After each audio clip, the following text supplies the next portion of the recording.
variées. De la littérature, bien sûr, avec un portrait d'André Hellegood et l'évocation d'un film sur l'auteur Noyer, Marcel Moreau. Mais pas que.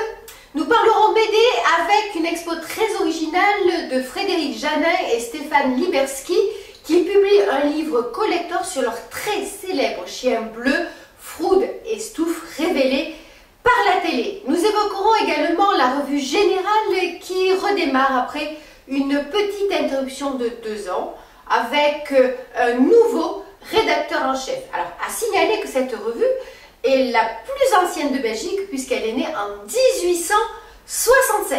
Nous ferons également un saut dans le plus petit théâtre du monde qui recevait Marc, etc., etc. Mais ne changeons pas nos bonnes vieilles habitudes. Je vous propose d'ores et déjà de regarder les news.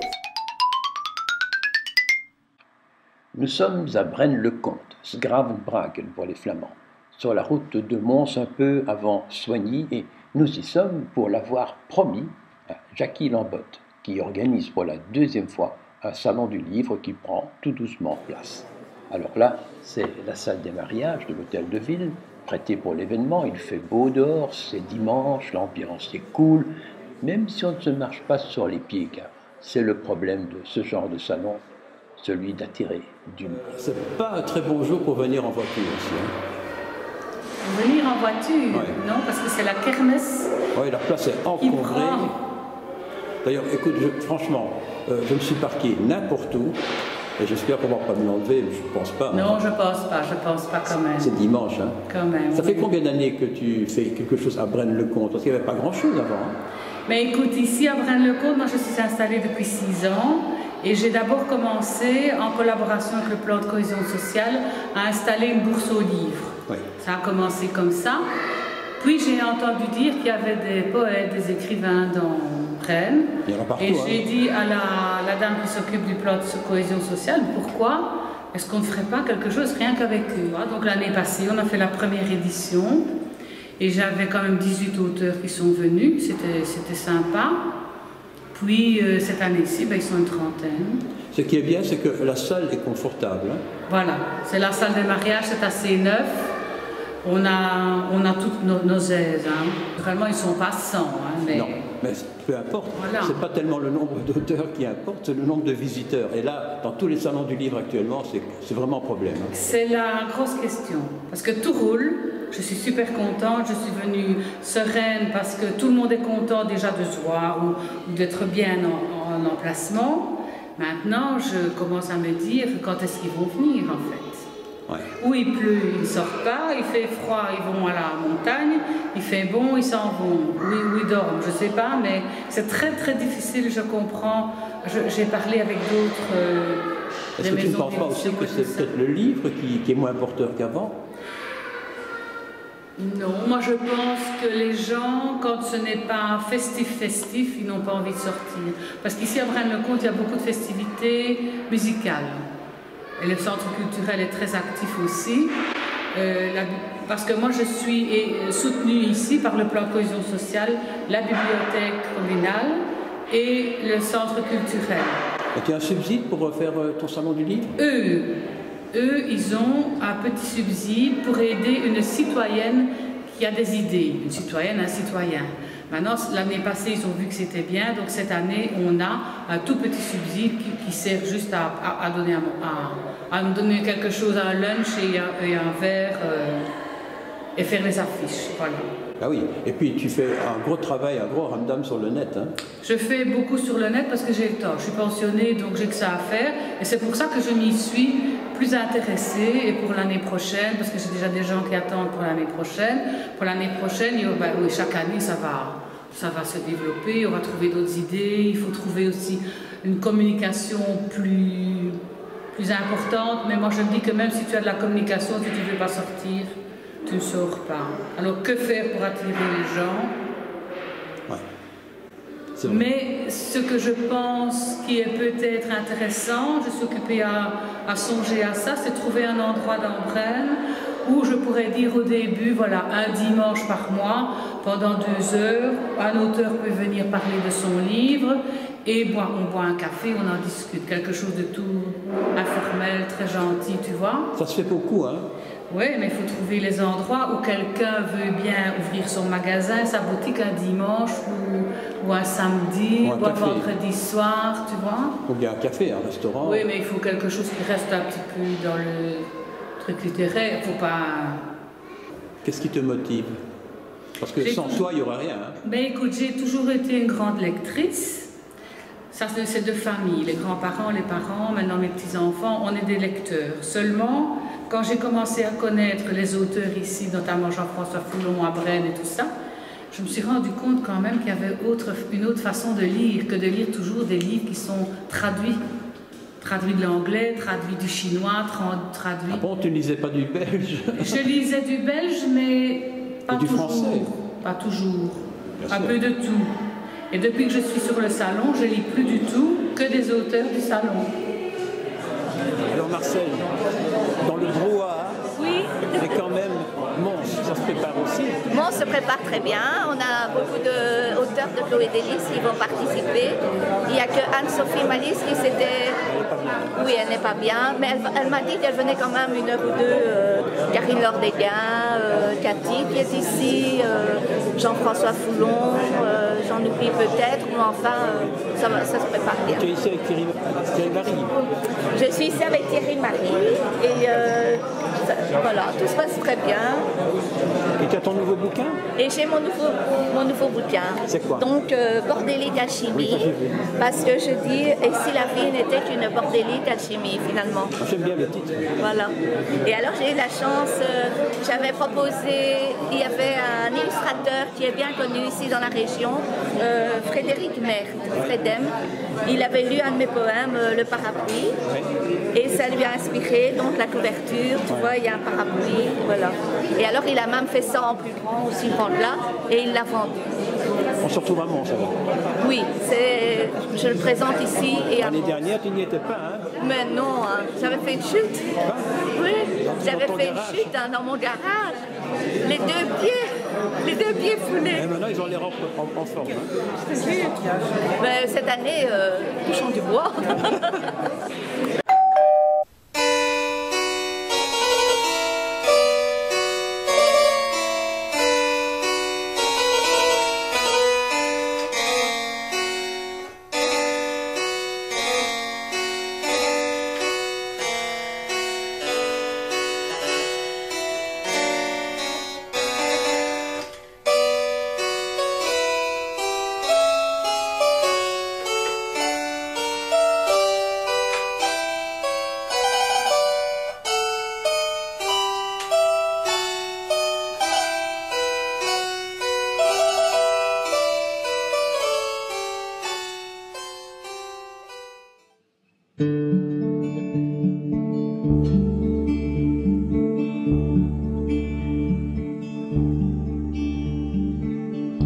Que sont mes amis devenus,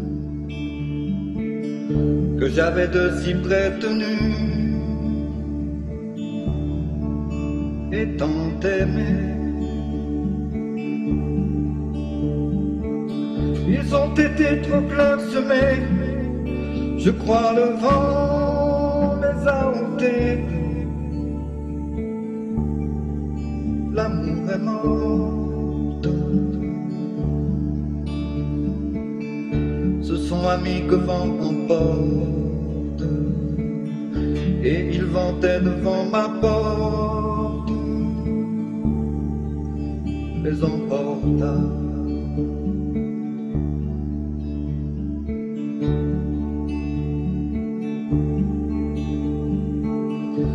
Avec le temps qu'après des feuilles, quand il ne reste en branche-feuille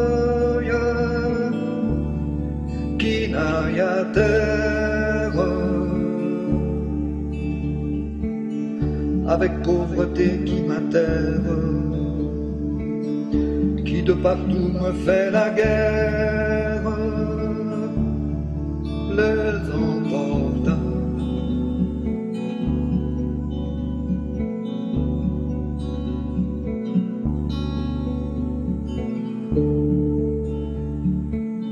Que sont mes amis devenus, que j'avais de si près tenus et tant aimés. Ils ont été trop clairsemés, je crois le vent les a ôtés. L'amour est morte, le mal ne sait pas seul venir, tout ce qui m'était à venir m'est advenu.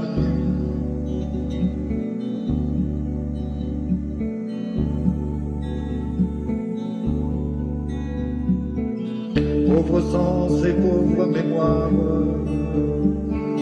m'a Dieu donné le roi de gloire, et pauvre rente, et droit sur moi qu'envie se vante, le vent me vient, le vent m'évente, l'amour est morte.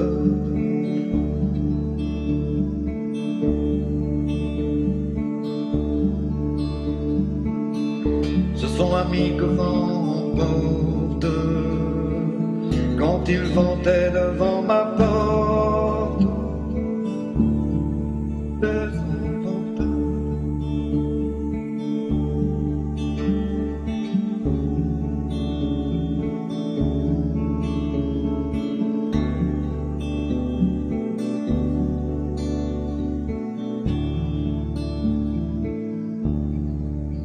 Les emporta.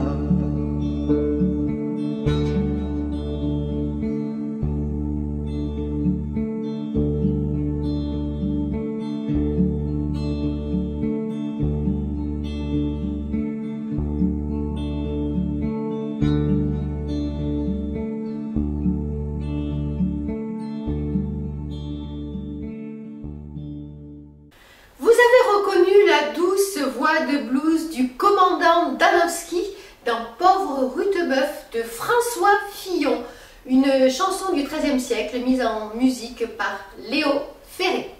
Froude et Stouff, deux noms curieux qui fleurent bon le patois bruxellois.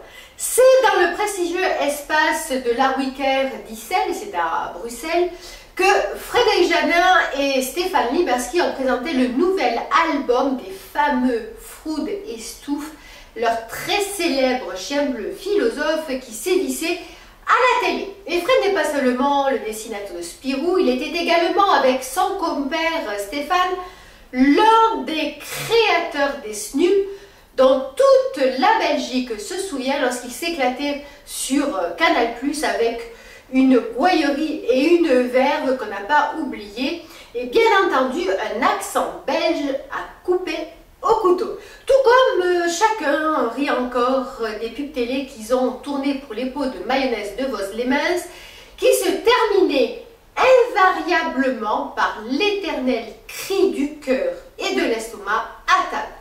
Un reportage de Bob Boutique. Dis, je voudrais pas taper sur le clou, mais franchement... Quoi ça? Ce truc de faire dire par des bêtes ce qu'on n'ose même pas dire soi-même. Ouais. Ça me fait rigoler. Ah ouais, moi aussi ça me fait rigoler, surtout quand c'est rigolo. C'est quand même une drôle d'idée parce qu'ils pourraient le dire eux-mêmes. Hein. Quoi ça?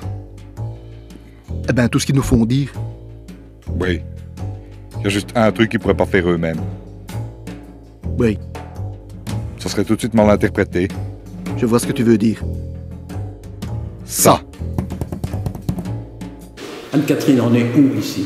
Je ne te cache pas que j'ai une envie folle de me laisser tomber au milieu de tous ces Froude et Stouff. Mais à mon avis, c'est l'engueulade assurée, ça.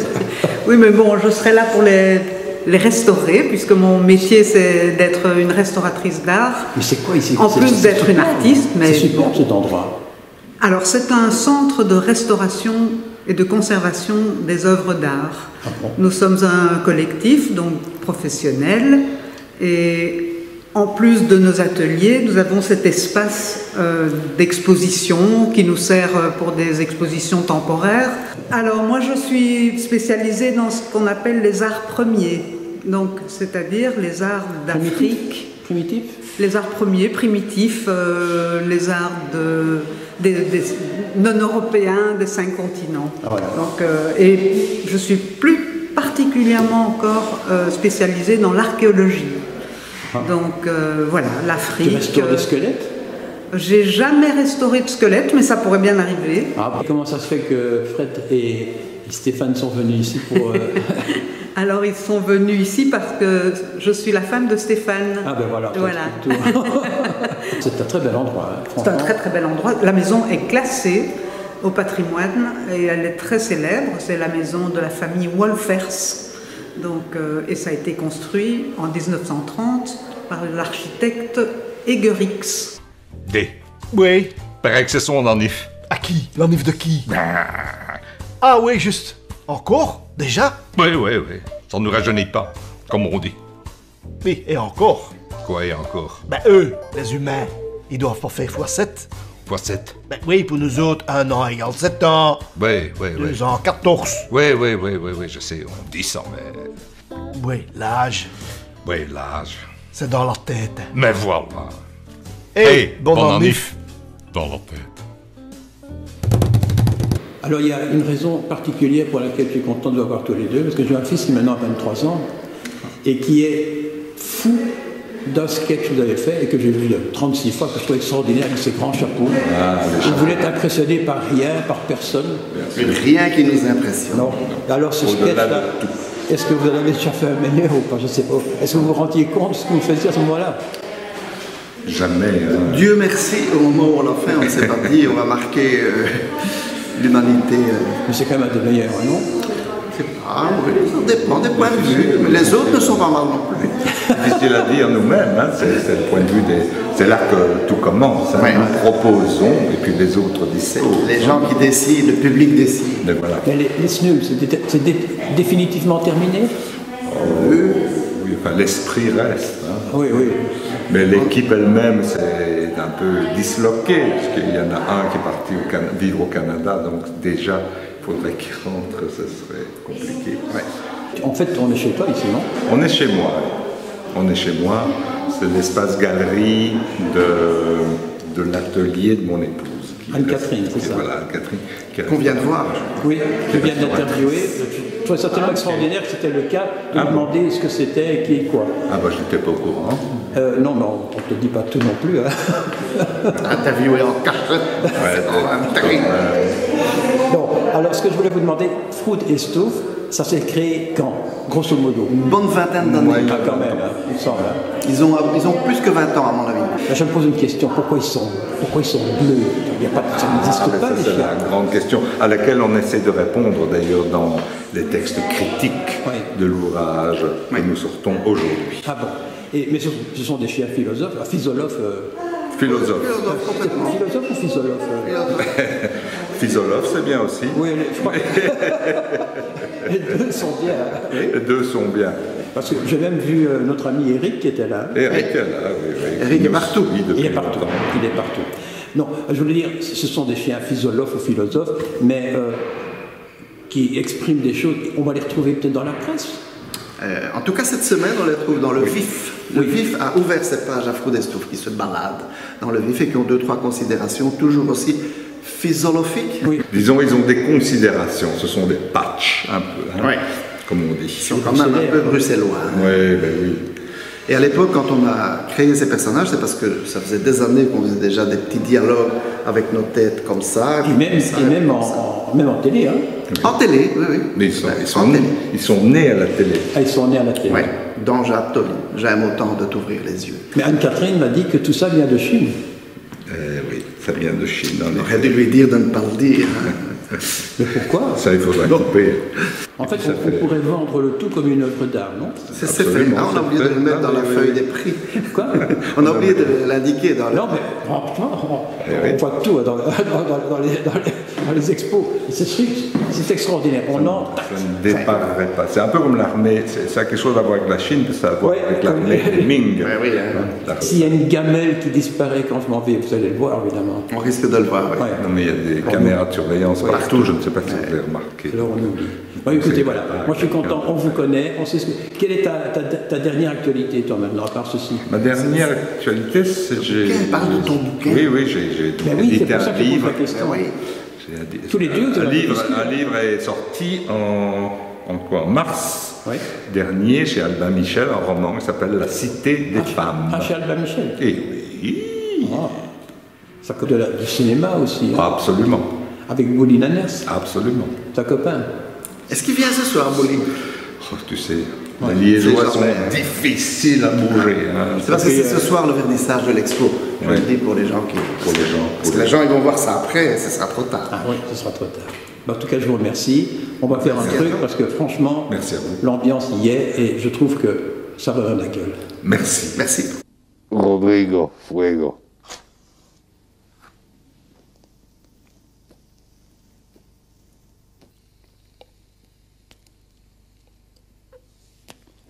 Gracias, Rodrigo.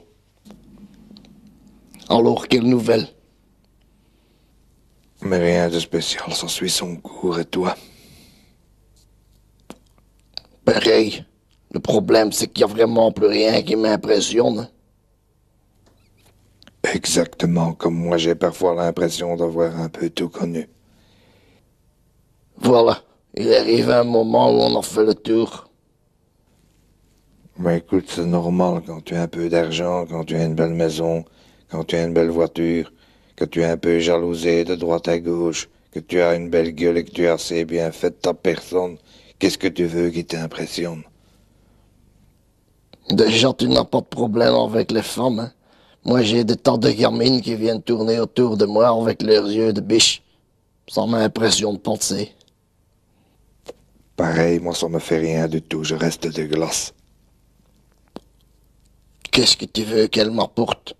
J'ai eu de très belles femmes dans ma vie. J'ai tout fait, hein? Toutes les positions, toutes les folies érotiques, hein? J'ai connu tout ça. Ça ne m'impressionne plus, hein? Pareil, je peux dire que j'ai été jusqu'au bout de la dépravation. Alors, des gabines qui viennent faire le joli cœur, qu'est-ce que tu veux que ça m'impressionne? Ma troisième femme, elle m'a quitté pour un trompettiste, un noir. Elle a sans doute cru m'impressionner ou je ne sais pas. Ça ne m'a rien fait, hein. J'ai épousé une autre, une encore plus belle, une quatrième femme. Une noire, justement. Un peu Anita Ekberg, mais en noir. Très belle femme, fabuleuse. Ça m'a rien fait du tout. Moi, les femmes ont cru qu'elles allaient m'impressionner avec le montant astronomique des pensions alimentaires qu'elles me réclamaient. Ça m'impressionne pas du tout, tu sais. L'argent m'a jamais impressionné.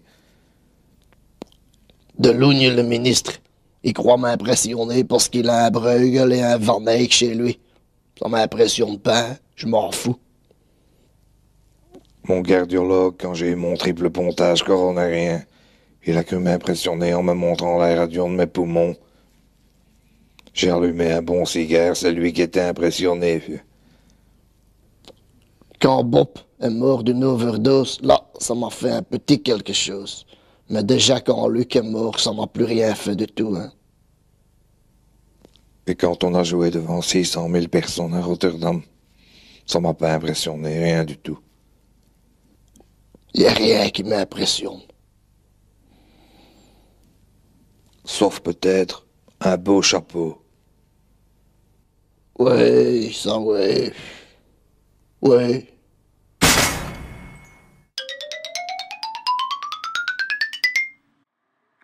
Vin, soda et petits fours ce jeudi 25 octobre à la SABAM, la Société belge des auteurs, compositeurs et éditeurs de Belgique, où on inaugurait devant une salle comble et de nombreux journalistes et représentants des médias la toute nouvelle FEDE Web, la Fédération des web télé belges francophones. On compte actuellement 15 web-télé reconnus par le CSA, donc le Conseil supérieur de l'audiovisuel, dont ActuTV bien entendu, mais d'autres frappent déjà à la porte. Attention, il ne suffit pas de poster 2 vidéos sur YouTube pour être reconnu. Le CSA, qui était présent à cette grande première, en a rappelé les critères nécessaires, à savoir démontrer un véritable service citoyen, par exemple des émissions culturelles, présenter un bilan financier, respecter la loi en matière de racisme, homophobie, etc.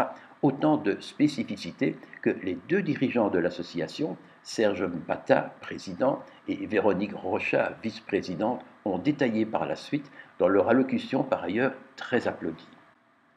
Il y a toujours un caractère un peu officiel dans ce genre d'événement, mais le tout avec quelque chose de décontracté et convivial. La plupart de ces dirigeants sont jeunes, souvent issus des écoles de médias, très au point techniquement et étonnamment sérieux, voire pro pour des amateurs. Et pour cause, beaucoup ont déjà fait leurs preuves seuls dans leur coin depuis près de 10 ans parfois et semblent heureux de ne plus l'être seuls et d'entrer ainsi dans un groupe organisé où ils pourront échanger expériences, matériel, reportages, etc. Certains espèrent aussi obtenir des subsides en entrant dans la fédération. Il y a peu de chances qu'on voit quelque chose arriver avant les élections de mai, mais pour après, les espoirs sont réels. Plusieurs députés de différents partis ont déjà interrogé le ministre de l'Audiovisuel à ce propos au Parlement, et il semble que les autorités de la communauté française aient déjà prévu une enveloppe dont on ne connaît ni le montant, ni la façon dont elle sera redistribuée, mais on suppose que la FEDEWeb sera interrogée à ce propos et appelée à donner son avis. En attendant, des délégations de tous les coins du pays étaient venues au rendez-vous. Liège, Bruxelles, Bastogne, Braine-l'Alleud, Charleroi. Vous reconnaîtrez d'ailleurs certains visages dans cette vidéo puisque nous en avons déjà présenté plusieurs dans l'émission. TV Wallonie, RTV, Véro TV, Braine TV, Bastogne TV, Box TV, on en oublie. Sans oublier les têtes bien connues d'ActuTV, particulièrement représentées pour l'occasion avec Edmé de Havé, Karine Lourdesguin, Alain Majerotte, notre fameux Polichinelle, Amandine Carlier, Sylvie Godefroy, Poussin, etc. Il faut dire qu'ils appartiennent à l'une des plus anciennes web-télé du pays, avec TV Wallonie. Bon, on en reparlera puisque nous avons décidé de vous les présenter toutes ou tous, mois après mois. Enfin, pour rappel, FEDEWeb possède désormais un site propre et un compte sur Facebook où on retrouve tout ce qu'il est utile de savoir. La Revue Générale est sans conteste la plus ancienne revue littéraire de Belgique, mais pas que, qui a été créée en 1865 par un groupe d'humanistes d'inspiration chrétienne, parmi lesquels figurait l'homme d'État et ministre emblématique de l'époque, Charles Wurst. Cette revue de référence, aujourd'hui trimestrielle, a été publiée sans interruption depuis, à part bien sûr durant les 2 grandes guerres et récemment, en 2017, suite au décès inopiné de sa directrice, France Bastia, également présidente de l'AEB, l'Association des écrivains belges. Eh bien, c'est reparti avec un nouveau rédac-chef, le romancier, poète et surtout critique littéraire Frédéric Sennen, qui aura un sérieux défi à relever. Trouver, peut-être à l'Académie, les budgets nécessaires pour relancer le titre, mais aussi et surtout pour trouver de nouveaux abonnés et le faire savoir. Je vous propose un reportage liégeois d'Edmé de Havé. Cette revue générale, alors elle date, c'est la plus ancienne de Belgique, oui. Et elle aurait été fondée en 1860, 65, oui. Oui. Est-ce qu'on sait à peu près précisément qui était dans le coup, quelles étaient les orientations? Oui, c'est une revue qui n'a pas été fondée par un écrivain ou par une équipe de jeunes écrivains comme par exemple la Jeune Belgique quelques années, enfin une quinzaine d'années plus tard. C'est une revue qui en fait émane plutôt de personnes qui étaient juristes, académiciens, donc qui participait d'une certaine élite. Mais il y a des grands noms, évidemment, dès le début qui s'imposent quand même, comme par exemple celui de Charles Woust. Charles Woust était aussi un assez bon polémiste, un grand polémiste, et de tendance, on va dire plutôt, de tendance catholique. Il y a dans l'anthologie que j'ai composée, par exemple, dès le début, il y a un texte, un des tout premiers textes, en janvier 65, au moment où la revue est fondée. 1865. Un texte de Jean-Joseph Tonissen, qui est un juriste catholique, et qui se pose la question du problème de la peine de mort au point de vue du dogme catholique. Donc cette revue, depuis sa création, elle a constamment été publiée, sauf pendant l'interruption due aux deux guerres. Oui, tout à fait. Et puis très récemment, en 2017, lors de la mort de France Bastia, qui s'en occupait. Tout à fait, qui était son animatrice, véritablement, on peut dire, qui portait tout le projet, parce qu'elle s'occupait, en effet, absolument de tous les aspects, aussi bien pratiques que rédactionnels. Donc un des noms qui revient constamment associé à cette revue, c'est Francis Delperrey. Oui, c'est Francis Delperrey, donc, qui est sénateur et un grand constitutionnaliste de référence en Belgique, qui est le président du conseil d'administration de la revue. Bon, France Bastia est décédé, malheureusement. La revue s'arrête, parce qu'il n'y avait plus d'animateur ou d'animatrice dans son cas. Et comment se fait-il que tout d'un coup on t'embarque là-dedans? C'est un peu le hasard des rencontres et des connaissances préalables qui a joué, dans la mesure où c'est Jean-Baptiste Barognan qui m'a proposé, donc on était invité à une soirée littéraire à Bruxelles, et on se rencontre dans le hall d'entrée de l'endroit où on devait se voir. Et à Brûle-Pourpoint, il me propose, tiens, j'ai pensé à toi récemment, Jean-Baptiste Barognan fait partie du comité de rédaction de la revue. Et membre de l'Académie. Et membre de l'Académie, bien sûr, oui. Voilà, est-ce que ça t'intéresserait, a priori, de reprendre le flambeau de la rédaction en chef de la Revue Générale, qui était une revue que je connaissais très mal à l'époque, à laquelle je n'étais pas abonné. Donc j'ai évidemment eu, ça remonte à mars de cette année, à mars 2018. Je prends le temps de réfléchir, et finalement les choses se sont mises très rapidement. À partir du moment où j'ai accepté, les choses se sont, elles, assez vite mises en place, puisque l'anthologie a paru en juin, et le premier numéro maintenant est sorti comme promis à la rentrée. Tu dois sortir un exemplaire, enfin, tu dois sortir un premier numéro à 400 exemplaires, donc c'est quand même de l'argent, il fallait des subsides. Est-ce que vous en aviez encore au moment où tu rentres? Oui, au moment où on rentre, puisque le décès de France Bastia est survenu de façon tout à fait inopinée, en plein milieu d'une année de parution. Je veux dire, ça a suspendu les choses, mais il restait une partie, évidemment, de ce que la revue disposait, de ce dont la revue disposait. Sur le compte en banque de la revue, quoi. De la revue. Et donc, c'est ce qu'on a utilisé pour faire les numéros. Donc il faut retrouver des abonnés, il faut obtenir des subsides pour pouvoir continuer. Ça veut dire qu'en fait, pour l'instant, on n'est même pas encore sûr de l'avenir. Ah non, c'est vrai, c'est une revue qui est en relance, qui est vraiment en relance sur beaucoup d'aspects.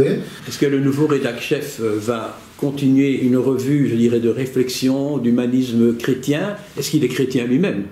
Alors, une réflexion d'humanisme, oui. Je ne peux pas me qualifier, moi, de chrétien d'obédience stricte. Moi, je pense à ça parce que votre numéro qui sort maintenant, c'est l'année 68 en Belgique. Bien sûr. Est-ce que c'est une revue progressiste ou bien... Alors, le point de vue, les points de vue qui sont rassemblés là sont très divers, dans la mesure où le but n'était pas de faire un numéro sur mai 68, donc de convoquer tout un ensemble de vieux 68ards, voilà, qui seraient toujours attachés aux mêmes idéaux. Ce n'était pas l'idée.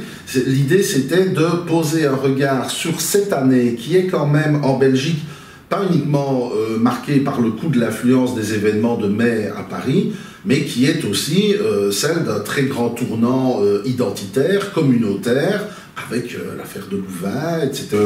Tu as sorti au cours des 5 dernières années 3 livres chez Weyrich, qui sont des romans de fiction, tout à fait, et qui parlent notamment de la ville où tu es né, Grasologne, et d'une certaine Wallonie, mais qui, d'après ce que j'en ai lu, décrit une Wallonie, je dirais presque décadente, avec des grands problèmes, des romans noirs, très glauques, pas tellement positifs.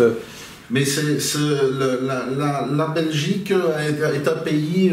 moi, je viens d'une région, Grasologne, je viens d'une région donc, ouvrière, qui est marquée par ce passé de travail de la terre aussi, de travail du sol. Mon grand-père était quelqu'un d'assez terrien dans le sens où c'était... Il faisait partie d'une famille de paysans, mais il avait été obligé de travailler dans le domaine du charbon, hein, du convoyage de charbon, pas de la mine, mais bon. Mais bon, voilà, je viens d'un territoire qui est marqué par ça. Et la Belgique, en fait, est à mon sens un pays qui est beaucoup plus souterrain, dont les choses se passent vraiment en souterrain. Aussi bien pour la sensibilité, on est un pays de... Bon, alors qu'on est un pays très petit, on est un pays très profond. Est-ce que ce pays a encore un avenir? On vient de voter pour les communales, toute la Wallonie est plus à gauche, toute la Flandre est plus à droite. Est-ce qu'on va arriver à savoir vivre ensemble? Je crois, moi je pense qu'on va pouvoir continuer, parce qu'il y a aussi une tendance qui est assez étonnante en Belgique, que je constate moi par la littérature. C'est le fait qu'on assume un moment d'être double. Et le climat de tension qui parfois caractérise justement une identité double. Il y a une tension permanente. Donc voilà, donc quand on a cette image de petit pays tranquille, petit pays... Eh bien, pas vraiment, pas vraiment. Donc voilà, je crois que c'est beaucoup plus subtil que ça. Et voilà. Est-ce qu'on approche d'un point de rupture ou pas? De ce fait-là, s'il y a un point de rupture, je ne pense pas que ce seront... Alors, je vais peut-être employer un terme, j'ai employé un terme qui n'est pas de bonne... comment dire, qui n'est pas... peut-être politiquement correct, je ne sais pas, mais ce ne sera pas du fait des gens.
Du monde, initié voici un an par Didier Guesquière, comédien et animateur sur la RTBF, et sa compagne Céline Charlier, qui est réalisatrice de films, se trouve à Pont-à-Celle, une maison d'Oranger, le numéro 11 de la rue L'Armoulin, une porte qui donne sur la cuisine et un salon de 17 places, 25 debout. Vous y êtes en plein bled. C'est ici que Cabot & Co propose un agenda complet de spectacles avec pour le spectateur qui se trouve à 2 mètres de l'artiste une proximité incroyable. Pas besoin d'élever la voix pour réciter ou pour chanter.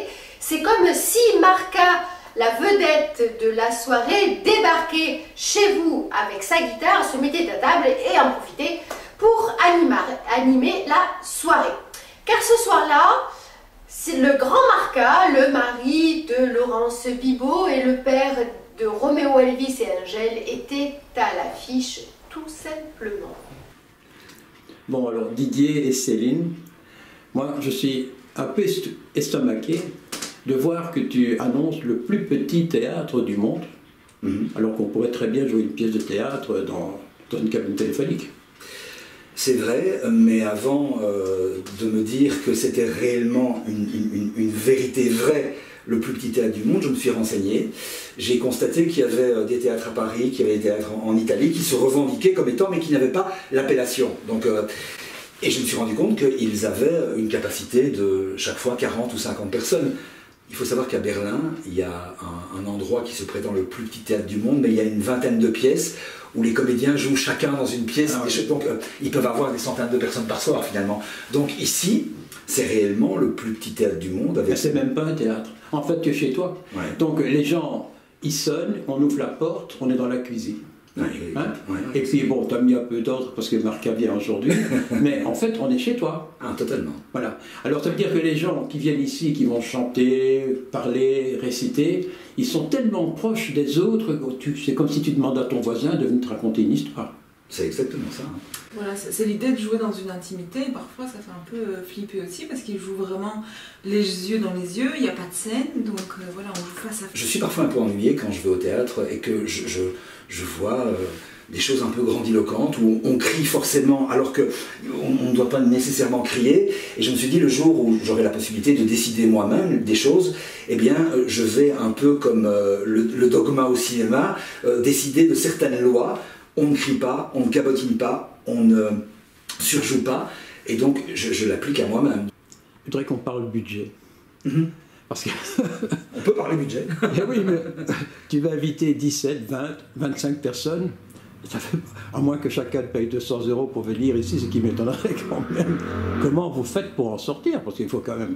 Il faut payer des factures d'eau, d'électricité, de gaz à la fin de la journée, non? Mais on n'a pas réfléchi en termes de rentabilité immédiate par rapport à ça. Ça fait partie d'un ensemble de choses. Comme on a une société de production, ben voilà, ça fait partie des choses qu'on a décidé de faire, qu'on souhaite faire et qu'on développe. Après, on s'en sort, je veux dire, par rapport à ça. Vous placez des spectacles à gauche et à droite aussi, hein? Oui, c'est ça. Il y a ça aussi, mais ici... Je pense que c'est notre première vraie saison architecturée, etc. Ce qu'il y a, et qu'on s'est dit, c'est qu'on devait rentrer dans nos frais, et jusqu'à présent, ben voilà, ça va, on rentre dans nos frais, mais l'aspect financier ne doit pas être un frein, du tout. Bon, alors je dis Serge Van Laken ou bien Marca? Comme tu veux. Marca. Quoi? Marca. Marca. Ouais. J'ai lu quelque part, vrai ou faux, que Marca, c'était... une marque que tu avais sur un t-shirt, c'est vrai? Oui. Explique un peu, je trouve ça.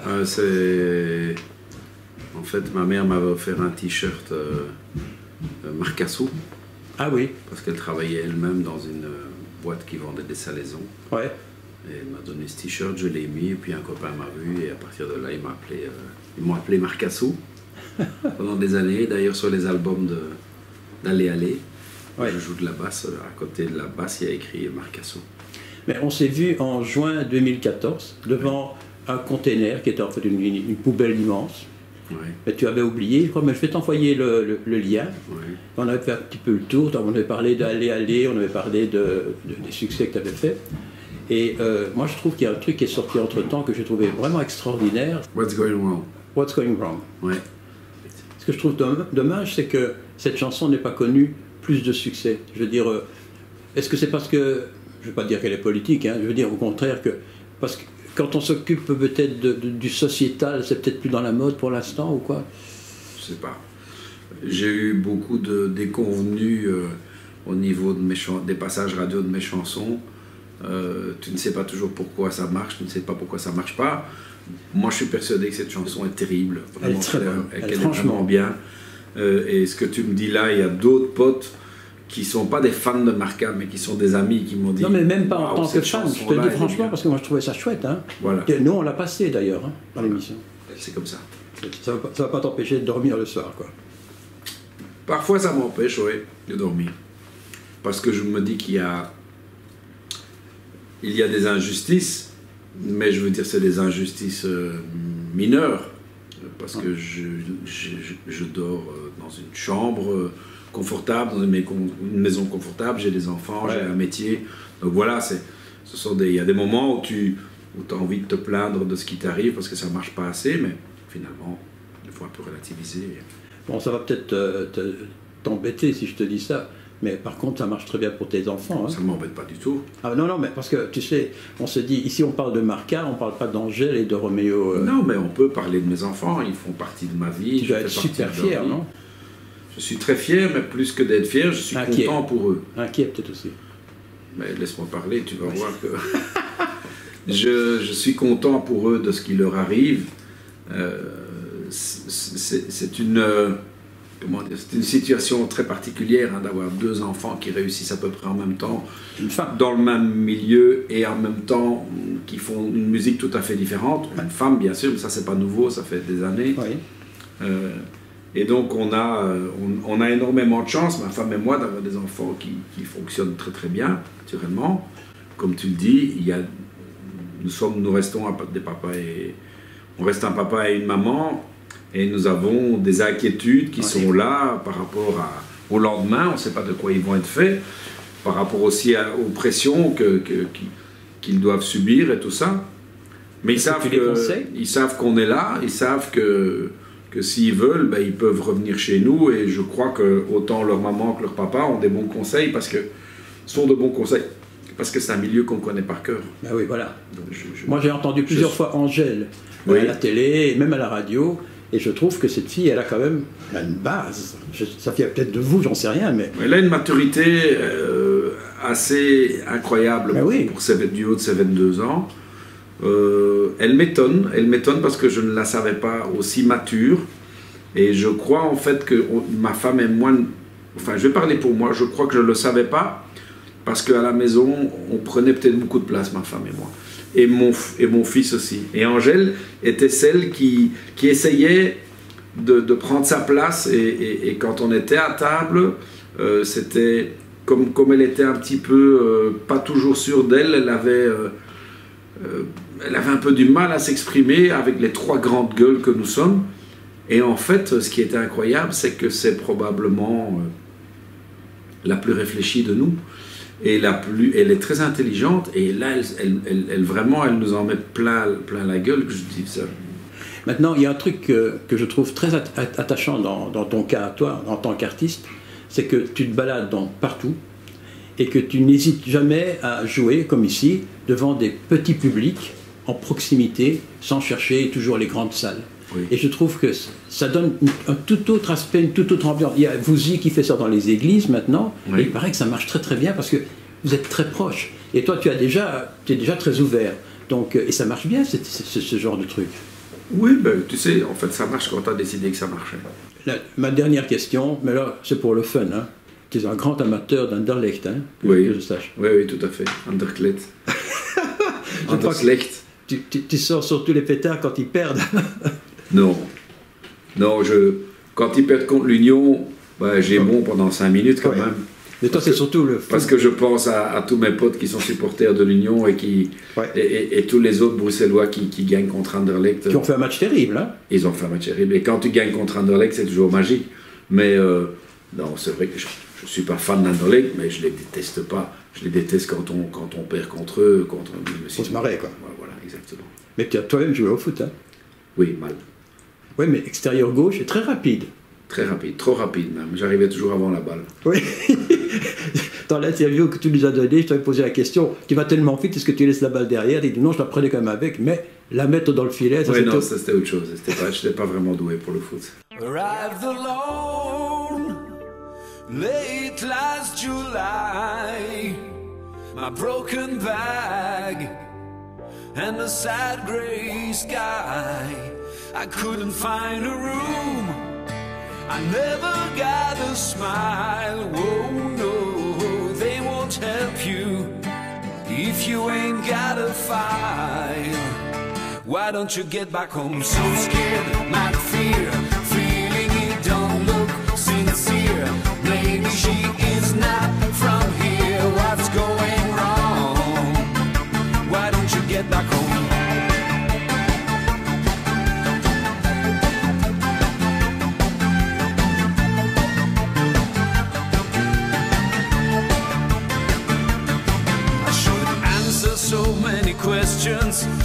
face so many doubts, down with my dreams, checkmate and out. I'd rather be kind of grey, or hold my head down low, walk alone, it's just another shadow. Why don't you get back home? I'm so scared, that fear, feeling it don't look sincere. Maybe she is not from here, what's going wrong? Why don't you get back home? I'm so scared, that fear, feeling it don't look sincere. Maybe she is not from here, what's going wrong?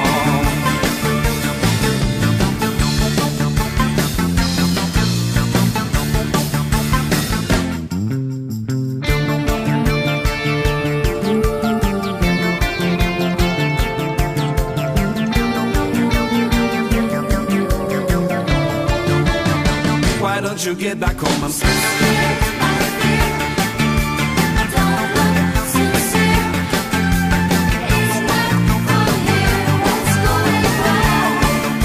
Why don't you get back home? I'm so scared. Not fear, feeling it don't look sincere.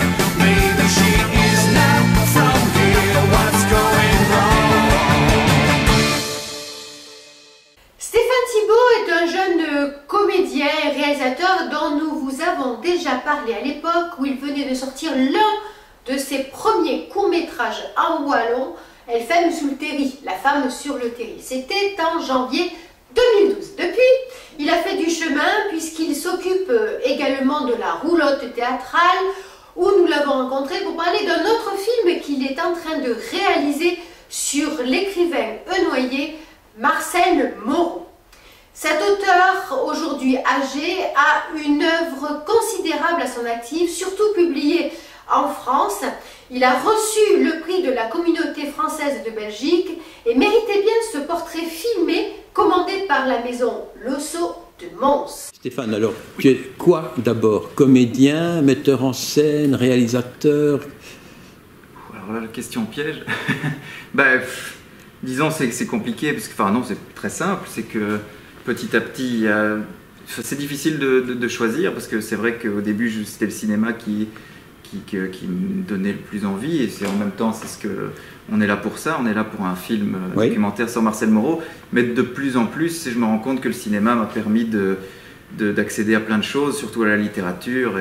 Mais sur le plan littéraire, tu avais déjà parlé de Baudelaire, tu avais déjà parlé de Piette aussi. Oui, bien sûr. Ça, c'était une découverte grâce aussi à la Maison Losso, puisque je réalise des capsules littéraires pour la Maison Losso. Ouais.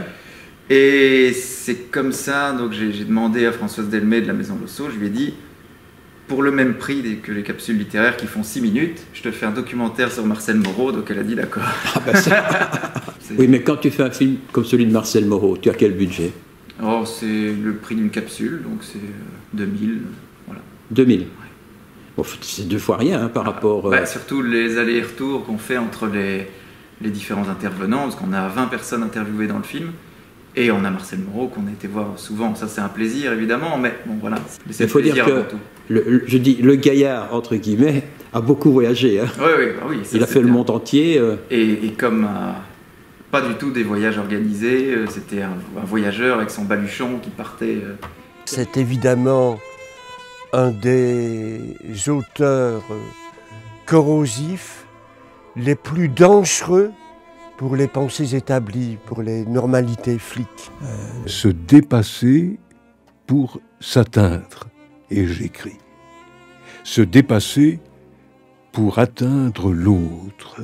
Il arrête ses études à 15 ans et il devient correcteur au soir, au Figaro. Mais comment est-ce possible? Il faut un certain temps. Ça, c'est encore l'école, à mon avis, de l'époque. Hein. C'est l'école de l'époque. On arrête à 15 ans, on sait écrire sans faute. Moi, j'ai été jusqu'au bout, je suis pas sûr d'y arriver. Moi non plus.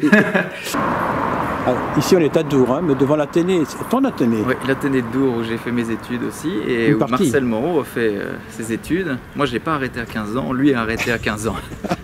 Son père l'a retiré de l'Athénée de Dour parce qu'il il n'arrivait pas à être... Il n'était pas un bon élève.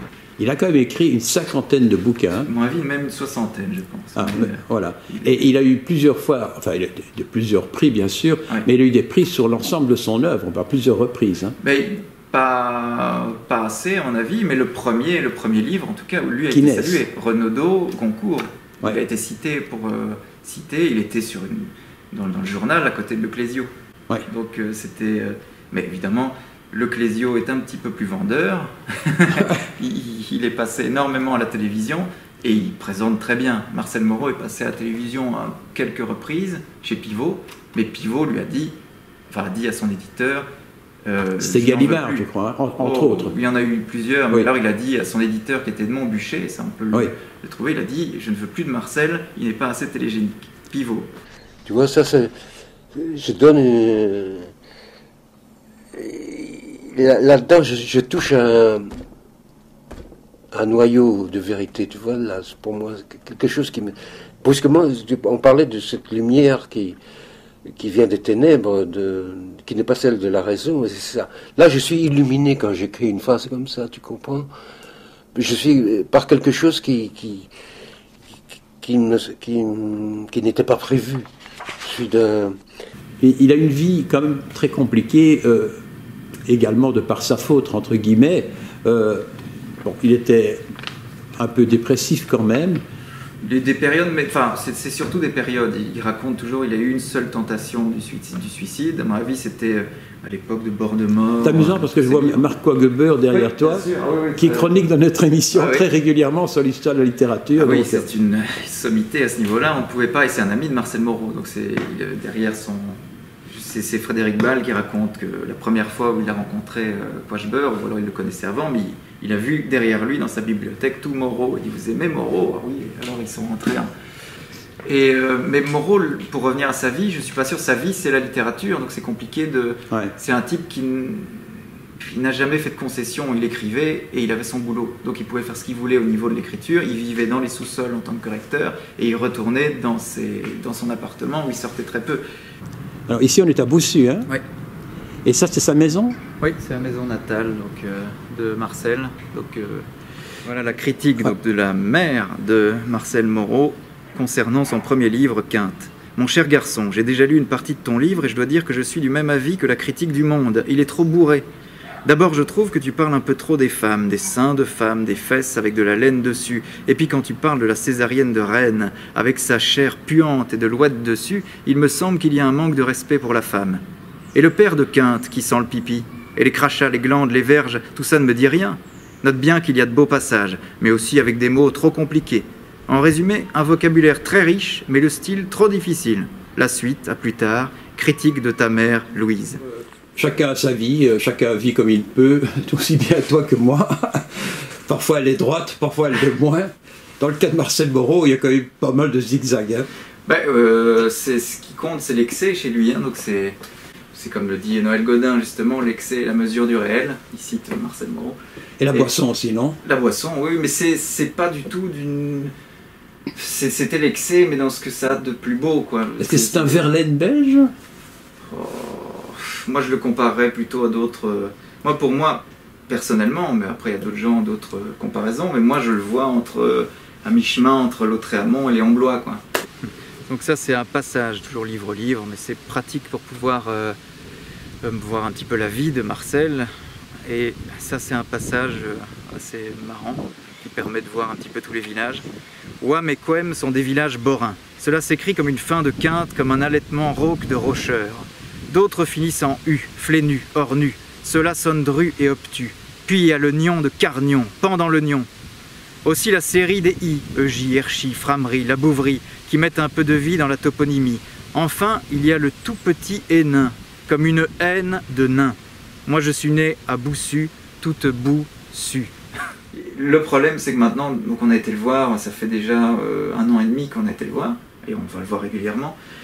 Et la première chose qu'il nous a dit, c'est « je n'écris plus ». Ça, c'est terrible. Mais il n'écrit plus parce que... En fait, il n'a jamais écrit comme quelqu'un qui...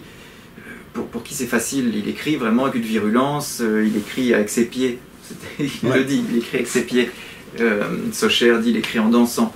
Et Et donc pour lui c'est vital, c'est un exercice, c'est sportif d'écrire. D'ailleurs quand il a vendu son appartement, où c'était rue de Rivoli, dans le Marais, il a redonné son appartement et là où il écrivait, il y avait tout le parquet qui était complètement usé. Ah oui. Il écrit tellement il était... Donc c'est... Et pourquoi est-ce que tout d'un coup tu as décidé, parce que je suppose que ça vient de toi, de faire quelque chose sur Marcel Moreau? Alors ça c'est intéressant, parce que à mon avis, mais c'est loin donc j'en suis pas sûr, mais je crois que c'est plus qu'évident, c'est qu'à l'époque où j'étais venu la première fois chez toi, donc c'était un direct, j'étais venu avec André Debar et Jean-Claude Derrida. En effet. Ouais. Et Jean-Claude Derrida, à l'époque, c'était il y a un bout de temps maintenant, on avait fait un film avec Daniel Simon, où il y avait même Verhaegen déjà dedans. Et il a parlé, je crois, de Marcel Moreau, je pense. Et il voulait faire un spectacle, il en avait déjà fait un, qui n'avait peut-être pas été le succès espéré, mais il voulait refaire quelque chose sur Marcel. Et moi, j'ai tout de suite été chez André Leteau à Mons, tu vois la librairie à Mons, où il est derrière tous ses livres, magnifique librairie. Et j'ai pris, je crois que c'était Féminaire de Marcel Moreau et la réédition de ces 4 gros livres qui étaient publiés chez De Noël. J'avais envie de faire un documentaire parce que j'en avais un peu marre de faire des films dont on se fout pas mal, et j'avais envie au moins de faire un film qui puisse servir à quelque chose, en espérant qu'il serve à... et aussi qu'il me sert à moi dans le... Ben oui. Et ça c'est formidable aussi de pouvoir faire ça. Et puis une fois qu'on tombe dans Moreau, c'est difficile d'en sortir, on va jusqu'au bout. Donc tu l'as contacté? Oui. Tu l'avais déjà vu avant? Non. Non, jamais. Or c'est un personnage hirsute, hein, grande barbe. Ouais, mais quand on arrive chez lui, on a l'impression d'arriver Enfin, on quitte le Borinage, on arrive chez lui, on est dans le Borinage. Lef, Porto, tu es comme chez toi, boudin, pâté, et on est parti, et on parle, et il est d'une simplicité incroyable. Donc c'est pas l'auteur prétentieux qui est conscient d'avoir fait une œuvre monumentale, il est très très simple.